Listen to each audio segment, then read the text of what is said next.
তুমি কি জানো পৃথিবীতে এমন একটা প্রাণী রয়েছে যেটার জিহ্বার ওজনই একটি হাতের সমান এবং হৃৎপিণ্ড একটি ছোট গাড়ির আকৃতির? কি অবাক হচ্ছ? হ্যাঁ, ঠিকই শুনেছ। তাহলে চলো দেখে আসি পৃথিবীর সবচেয়ে বড় প্রাণীটিকে, ব্লু হুইল বা নীল তিমি। পৃথিবীর ইতিহাসে এযাবৎকালের সর্ববৃহৎ সামুদ্রিক স্তন্যপায়ী প্রাণী।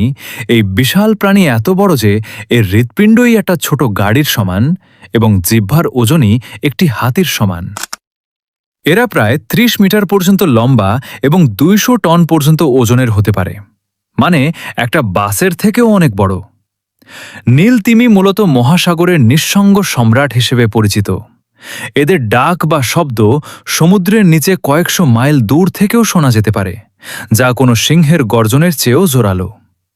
এটি একটি বিপন্ন প্রজাতি, তবে বিশ্বের বিভিন্ন মহাসাগরে এমনকি বঙ্গোপসাগরেও এদের উপস্থিতি পাওয়া গেছে। কিন্তু সবচেয়ে অবাক করার বিষয়, এত বড় হওয়া সত্ত্বেও এরা মূলত ক্রিল নামক ছোট চিংড়ি জাতীয় প্রাণী খেয়ে জীবন ধারণ করে। ভাবতে পারো, পৃথিবীর সবচেয়ে বড় প্রাণী কিন্তু খাবার সবচেয়ে ছোটগুলোর একটি। বন্ধুরা, ভিডিওটি কেমন লাগলো জানবেন, আর পেজে নতুন হলে ফলো করে সাথে থাকুন।